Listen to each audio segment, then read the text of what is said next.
मी doctor अफसर नवाबुद्दीन शेख, लातूर राष्ट्रवादी काँग्रेस पक्षाचा जिल्हाध्यक्ष आहे. तसेच औसा नगरपालिकेचा विद्यमान उपनगराध्यक्ष आहे.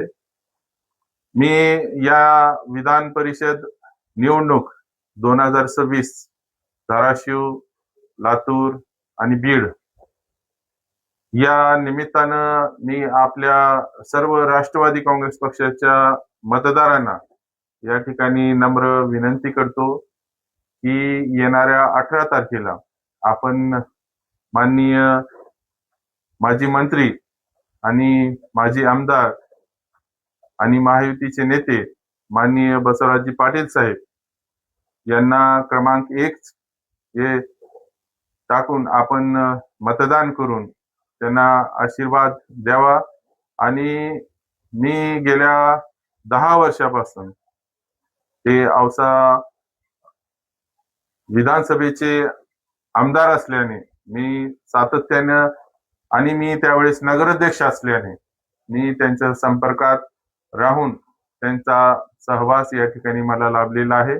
निश्चितपणे आपले जे स्थानिक स्वराज्य संस्थेचे मतदार आहेत, जे जिल्हा परिषद आणि मनपा आणि नगरपालिका, हे सर्व या सर्वांना या ठिकाणी न्याय देण्यासाठी ते निश्चितपणे काम करतील याचा मला पूर्ण विश्वास आहे.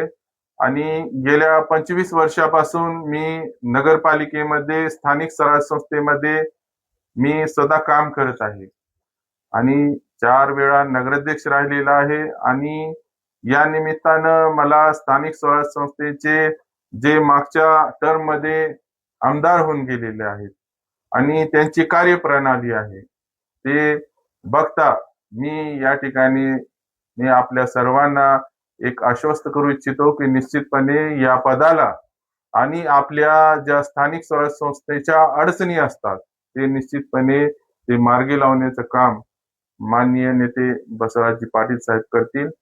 त्यामुळे या निमित्तानं राष्ट्रवादी काँग्रेस पक्ष, आमचे नेते माननीय सुनित्राताई वहिनी आणि त्याचबरोबर माननीय तटकरे साहेब आणि पार्थदादा पवार आणि आमच्या जिल्ह्याचे नेते माननीय मंत्री बाबासाहेबजी पाटील साहेब, संजयजी बनसोडे साहेब आणि विक्रमजी काळे साहेब, तसेच आपले सतीशजी चव्हाण साहेब, या सर्वांचा आशीर्वाद माननीय साहेबांना आहे.